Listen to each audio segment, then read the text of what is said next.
ஓம் சக்தி. ஓம் ஆதிபராசக்தி. என் அன்பு குழந்தையே, இப்பொழுது நீ வலுவான விதிக்கும் வரம்புகளற்ற சதிக்கும் இடையே பயணித்து கொண்டிருக்கிறாய்.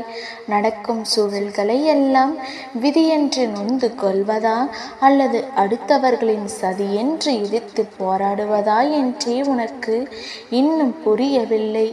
இப்பொழுது இந்த சூழ்நிலையில் நீ செய்வது என்னவென்று தெரியுமா? என்னை முழுமையாக பற்றி கொள்வது மட்டுமே. ஏனென்றால் வலுவான விதியும் வலுவான சதியும் விளையாடி கொண்டிருக்கும் போது மதி செல்லும் இடம் குரு ஒன்றே என்று இருந்தால் விதியும் சதியும் சாம்பலாகி குருவின் கைகளால் உதியாய் மாறி உன்னையே வந்து சேரும். என் பூரண ஆசிகளாய் நான் அன்றே உனக்கு கூறினேன், என் உதி உன் விதியை மாற்றித் தரும் என்று. உன்னை சுற்றி நடக்கும் சதிகளை முறியடிக்க என் உதி ஒன்றே போதும். விதியை மதியால் வெல்லலாம் என்பதை கூட நீ அறிந்திருப்பாய்.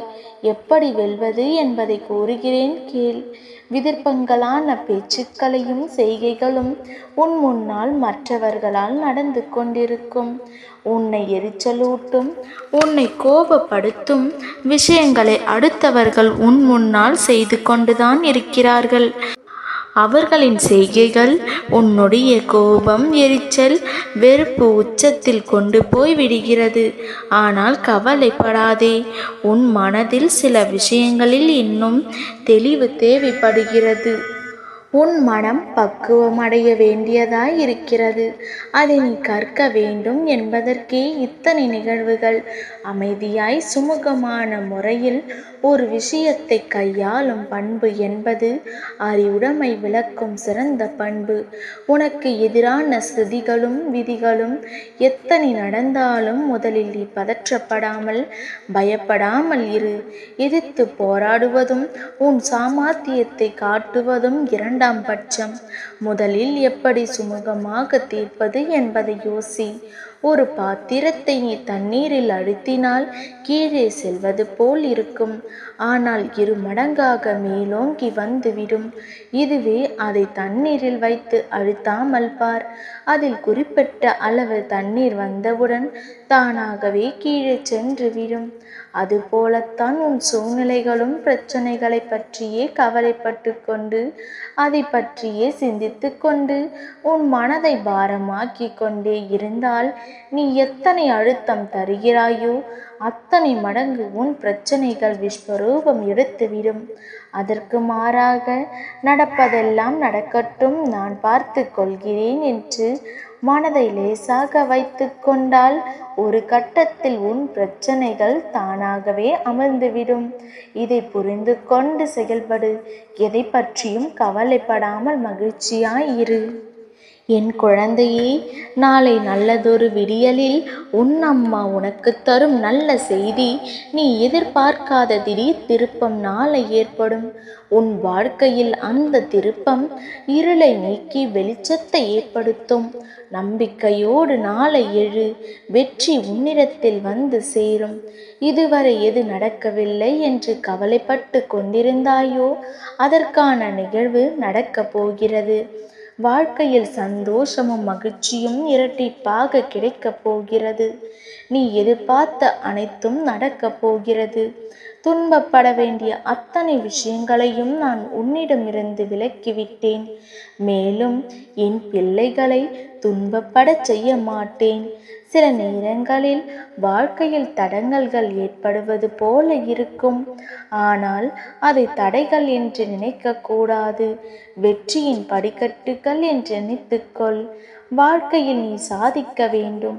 சாதிப்பதற்கு நிறைய உள்ளது. சாதிக்க வேண்டும் என்ற எண்ணம் மட்டும் இருந்தால் போதாது. நமக்கு எந்த சூழ்நிலையிலும் வழி உண்டு. சாமர்த்தியம், திறமை, மாற்றம், பல வாய்ப்புகளை முழுமையாக அறியாமல் இருந்து விடக்கூடாது. உனக்குள் உள்ள சக்திகளை, திறமைகளை வெளிப்படுத்தும் தைரியம் வேண்டும். உன் எதிர்காலம், உன் விருப்பம் எல்லாம் உன் கையில்தான் இருக்கிறது. உன்னை யார் முன்பும் தாழ்ந்து போக விட மாட்டேன். உன் வாழ்க்கையில் இனி சந்தோஷம் மட்டுமே இருக்கும். எட்டாத உயரத்திற்கு செல்வாய். உன் ஆசைகள் நிறைவேறப் போகிறது. எதை பற்றியும் சிந்திக்காமல் உன் லட்சியத்தை நோக்கி முன்னேறி செல். ஈசனின் படைப்பில் நீயும் திறமைசாலிதான். பிறர் மதிக்கும்படி உன் வாழ்க்கை மாறப்போகிறது. உன்னை எப்பொழுதும் குறைவாகவே நினைத்தவர்களின் உன் பெருமையை அறியும் காலம் வந்துவிட்டது. உன் வாழ்க்கை இனி சொர்க்கமாக மாறப்போகிறது. நீ நல்ல நிலைக்கு வந்து விட்டாய். உன் பிரார்த்தனை ஒருபோதும் வீண் போகாது தங்கமே. இந்த மந்திரத்தை 7 முறை சொல்லிவிட்டு நிம்மதியாக உறங்கு. நாளை விடியலில் எல்லாம் நல்லதாகவே நடக்கும். ஓம் சக்தி, ஓம் சக்தி என்று இந்த ஒரு வரி மந்திரத்தை 7 முறை சொல்லிவிட்டு உறங்கு. எல்லாம் உன் விருப்பம் போல் நிறைவேறும். நீ விரும்பிய ஒன்று உன் கைகளில் வந்து சேரும். இதை உச்சரிக்கும் நேரம் உன் வாழ்க்கையில் உள்ள அத்தனை கஷ்டங்களும் நீங்கிவிடும். சகல சௌபாக்கியமும் உன்னை தேடி வரும். ஆம் தங்கமே, ஓம் சக்தி என்று 7 முறை கூறிவிட்டு உறங்கு. நல்லது நடக்கும். உன் அம்மா என்றும் உனக்கு துணையாக இருக்கின்றேன் என்று முழு நம்பிக்கையோடு இரு. நல்லது நடக்கும். ஓம் சக்தி, ஓம் ஆதி பராசக்தி, ஓம் சக்தி, ஓம் ஆதி பராசக்தி.